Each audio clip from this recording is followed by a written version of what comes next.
क्या आपको पता है जब मेरे गृह में मिट्टी के या शीशे के बर्तन टूट जाते हैं तब मैं क्या करती हूँ? जब गृह की मरम्मत हुई तब यह खपरा ऐसे ही बच गया था, तो मैंने कुछ इस तरह उपयोग किया है। तो टूटे शीशे और सीमेंट चूर्ण की सहायता से मैं क्या कला करती हूँ?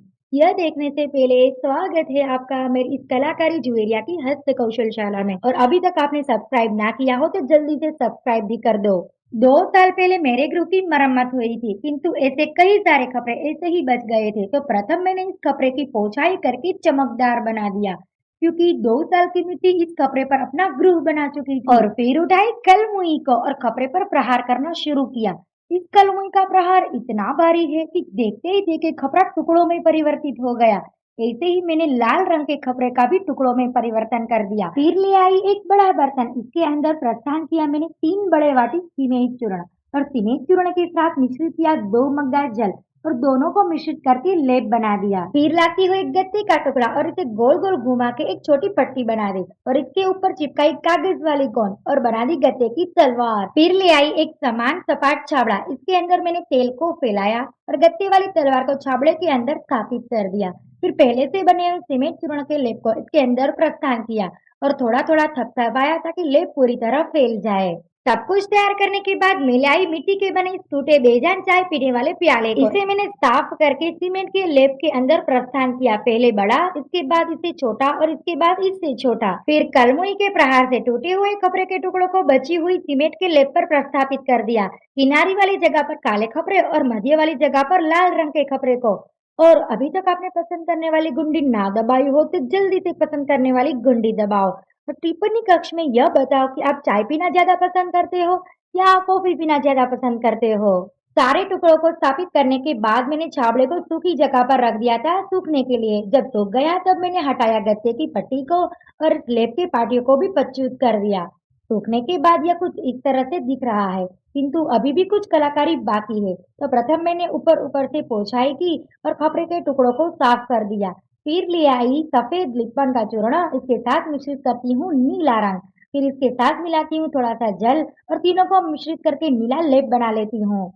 अब जिस पाटिया को मैंने साफ करके रखा था उसके भीतर 2 टुकड़ों के बीच थोड़ी थोड़ी जगह बनती है। उस जगह पर लेप से लिपन करूंगी और चारों ओर लिपन करके इसे फिर से छोड़ देती हूँ सूखने के लिए। सूखने के बाद जल से तरबतर पोछे से फिर से पोछाई करके चमकदार बना देती हूँ। फिर ले आती हूँ 3 प्रकार की मिट्टी और सभी को एक साथ मिश्रित करके थोड़ा जल डाल के इस मिट्टी को एक एक चाय के मग्गे में स्थानांतरण करती हूँ। इसके ऊपर फिर से थोड़ा जल डालती हूँ, फिर बोती हूँ अपने मनपसंद छोटे-छोटे पुष्प वाली टहनियाँ। जब यह प्याले टूट गए थे तब मैं इसे फेंकने वाली थी। अगर फेंक देती तो आज मेरे बाकी खूबसूरती अधूरी रह जाती। तो मैंने गमले के बीच वाली दीवार के साथ इस पाटिये को रख दिया। अब बारिश का पानी भी मिले और बाकी खूबसूरती भी बढ़े। क्या आप भी इस तरह टूटे बर्तन का उपयोग करोगे? तो जल्दी से टिप्पणी करके बताओ। जब मैंने यह अमरूद के पेड़ देखा तो मुझे दिखी कुछ सूखी टहनियाँ और कुछ टहनियाँ तो खराब हो चुकी थी। तो मैंने आज इस पेड़ की छटाई की और कटी टहनी को ले आई अपने छोटे से बाग में। प्रथम तो मैंने टहनी पर लगे पत्ते को पच्चूत किया और लकड़ियों को समान करके इकट्ठा कर लिया, किंतु इस लकड़ी पर तो चुभने वाले कांटे थे। तो मैंने इस कांटे को छोटी सी करवट की सहायता से सारे कांटे को उखेड़ दिया। फिर एक समान प्रमाण में लकड़ी के छोटे छोटे टुकड़े कर दिए और ले आई एक रंगीन रस्सी। यदि आपके पास ऐसी रंगीन रस्सी ना हो तो आप किसी भी मजबूत रस्सी का प्रयोग कर सकते हो। तो मैंने इस रस्सी को खोल दिया और 3 हिस्सों में बांट दिया, किंतु मुझे तो 2 ही रस्सी का इस्तेमाल करना था, इसीलिए मैंने 3 में से एक रस्सी को दोहरा किया और 2 रस्सी के मध्य में एक टुकड़ा लकड़ी का फंसाया और रस्सी को 2 बार विरुद्ध दिशा में घुमाया। दोबारा मध्य में ऐसे ही दूसरी लकड़ी को फंसाया और वापस से रस्सी को विरुद्ध दिशा में घुमाया। इसी तरह एक के बाद एक लकड़ी को रस्सी के मध्य में फंसाकर और रस्सी को घुमाकर कुल 20 लकड़ियों का तोरण बना दिया। जिस तरह मैंने तोरण का एक हिस्सा तैयार किया उसी तरह तोरण का दूसरा हिस्सा भी तैयार किया। अंत में दोनों हिस्सों में रस्सी को गांठ लगा दी और रस्सी के ऊपर एक बड़ी गांठ लगा के एक हत्था बना दिया। और अब मैं ले आई खाली रंग की 2-3 शीशियाँ। इस शीशी में रंग तो बहुत ही कम है और वो भी मजबूती से सूख चुके हैं और इस शीशी के ढक्कन भी टूट चुका है। तो मैंने इस शीशियों की साफ सफाई कर दी, पहले जल की सहायता से और रंग ना निकला तो कुचड़े की सहायता से। अंत में रंग को निकाल कर इस शीशी के मुख पर एक रस्सी बांधी और बची हुई रस्सी को तोरण में लटकाकर गांठ लगा दी। ऐसे ही दूसरी शीशी में भी गांठ बांधकर तोरण के साथ लटका दिया और साफ जल को इस शीशी में प्रस्थान किया और धनी पौधे के पत्ते को बो दिया। इस पौधे की खासियत यह है कि यह पानी में भी उगता है। अब देखो, सिर्फ दो ही चीज, लकड़ी और रस्सी की सहायता से कितना बेहतरीन तोरण बन चुका है। अगर आपको पसंद आए तो बहुत सारे पुष्प टिप्पणी कक्ष में बरसा दो। टूटे और चूर चूर यह शीशे को देखकर मेरी इस आत्मा भी चूर चूर हो जाती है और ठीक 4:12 पर मुझे कुछ सुझाव प्राप्त होता है। तो मैंने उठाई कलमोई को और ये टूटे शीशे पर तब तक प्रहार किया जब तक शीशे के छोटे छोटे टुकड़े ना हो जाए। इसके बाद मैंने वही स्नान घर से यह रंगूर बाल्टी उठा ली और इस बाल्टी के अंदर के जल को पोंछकर थोड़ा तेल लगा के इसको रगड़ दिया और पहले से तोड़े हुए शीशे के टुकड़े को एक एक करके बाल्टी में तब तक स्थापित किया जब तक रंगूर बाल्टी का तल भर ना जाए। इसके बाद मैं ले आती हूँ यह लंबी लंगूर लकड़ी को। पहले मैंने मापन पट्टी से लकड़ी को प्रमाणित किया और 3 हिस्सों में अंकित किया और छछूरी करवट की सहायता से इसे काट दिया और एक समान 3 लकड़ी का उत्पादन किया। इसके बाद 3 ससुरे कील को इस लकड़ी के भीतर प्रस्थापित किया क्योंकि यह लकड़ी हम जहाँ भी प्रस्थान करेंगे वहां से यह आसानी से सरक ना जाए। फिर लकड़ी की मुंह धुलाई के लिए लाती हूँ कलूटा रंग और पिछड़े की साई से एक एक लकड़ी की मुंह धुलाई कर दी, मतलब रंगाई कर दी।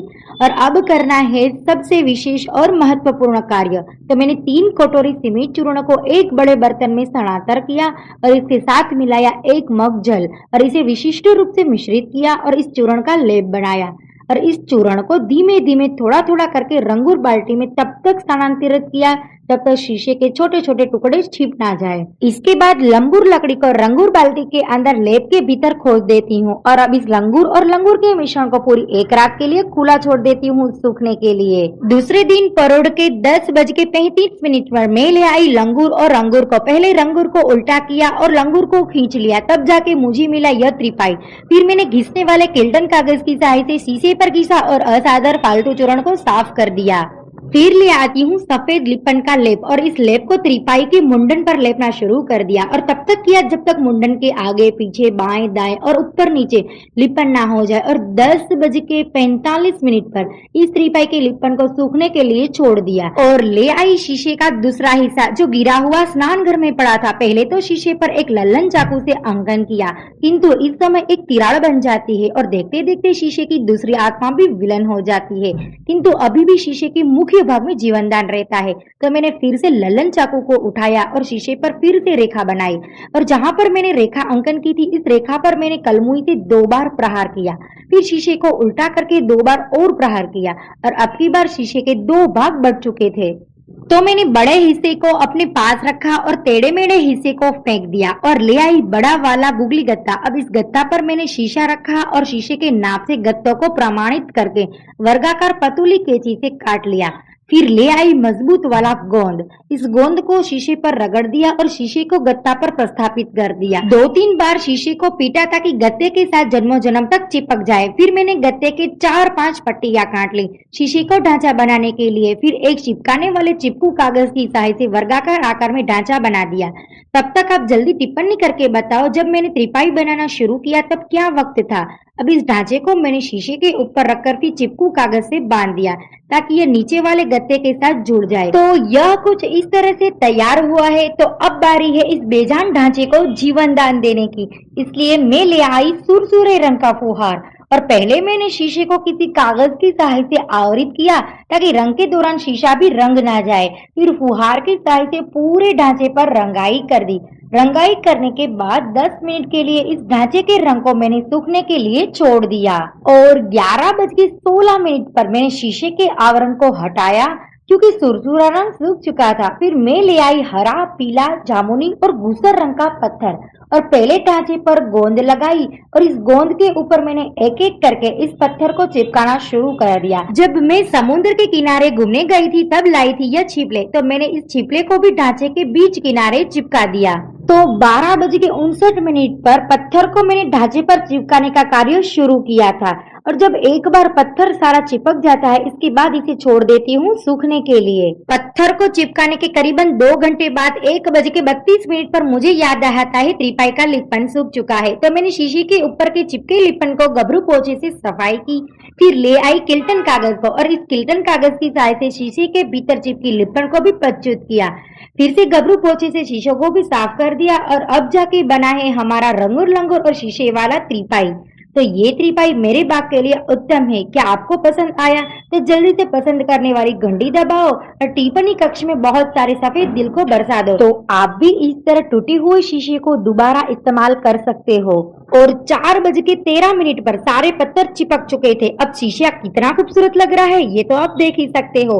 तो टिप्पणी कक्ष में टिप्पणी करके बताओ कि ये पूरा कार्य संपन्न होने में मुझे कितना वक्त लगा होगा। तो मिलती हूँ जल्दी एक नए चलचित्रण के साथ। तब तक के लिए जल्दी से पसंद करने वाली घंटी दबाओ और अभी तक आपने सब्सक्राइब ना किया हो तो जल्दी से सब्सक्राइब करो।